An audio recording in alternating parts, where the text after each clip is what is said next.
All right, so let's do 3 kiloliters to liters. So we're doing kiloliters to liters.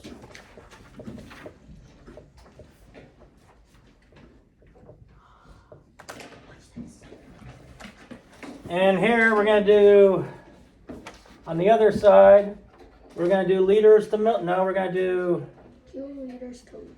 Oh, I already did kiloliters to liters. Liters to kiloliters. Liters to kiloliters. It just says liters to milliliters, but okay. All right.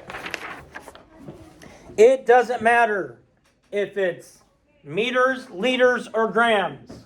They're all the same.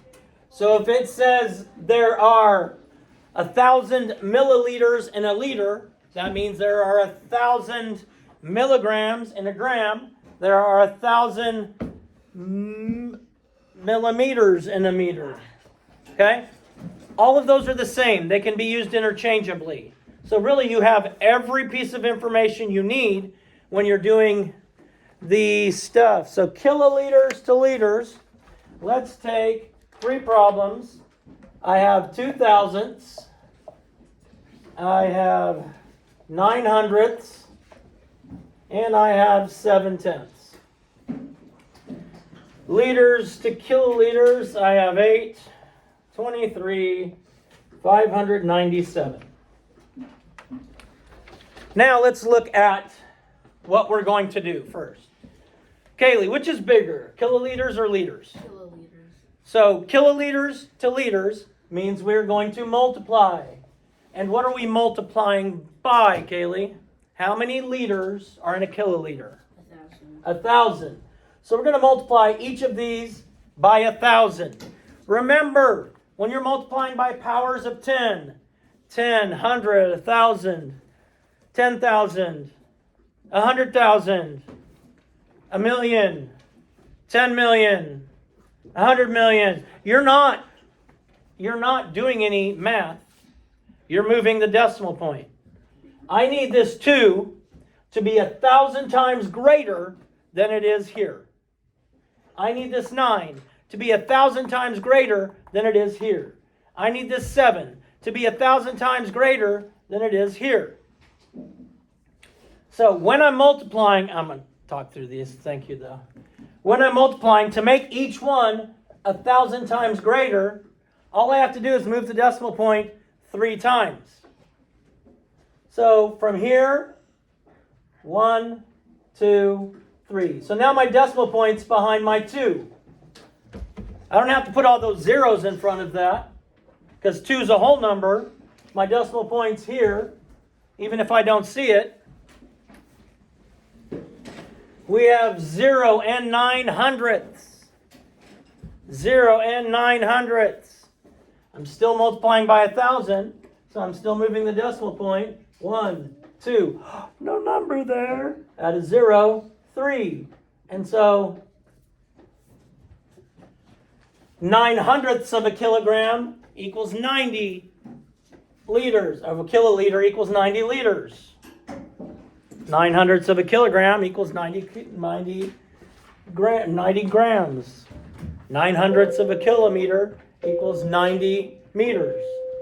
Still moving 3 places. It's here once. I got to have a 0 to move it. Twice. I got to have a 0 to move it. 3 times. So this one should equal 700. I'm not changing the numbers that are there. I'm adding zeros to the back or the front, but I'm not changing numbers that are there. Liters to kiloliters. Kaylee, am I multiplying or dividing?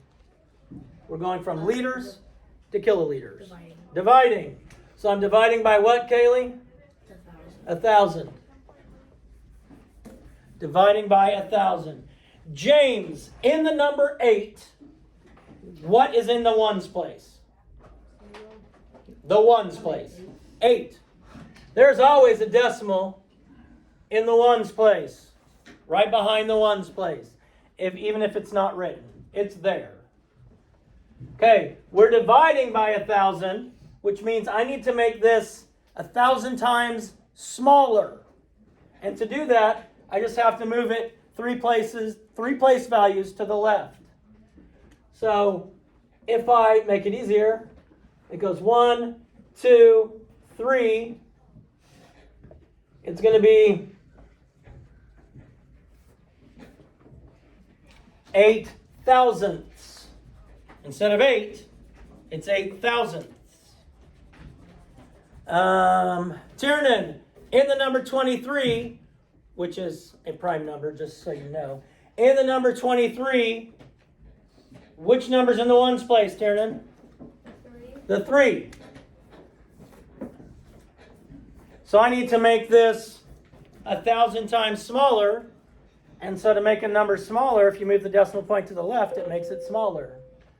1, 2, oh, I need another one. 3. So my decimal point, and instead of 23, it's 23 thousandths. 23 thousandths. Now 597, I don't know if it's prime or not. Wait. 5 and 7 is 12. 12 and 9 is 21. 12 and 9 is 21.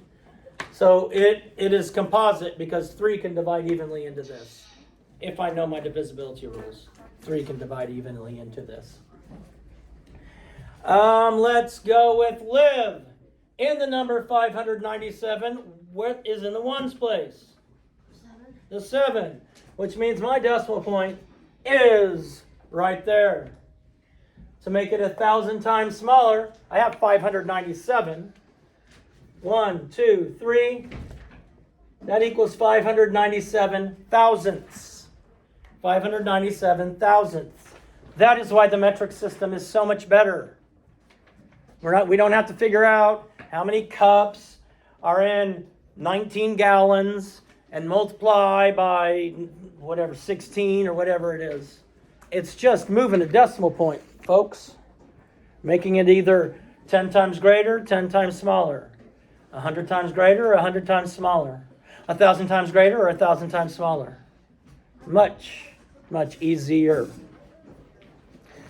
I should post this on Google Classroom where it says metric videos, metric conversion or conversion of metrics or something like that, so that you will see it and you can refer back to it later. I think I'll do it.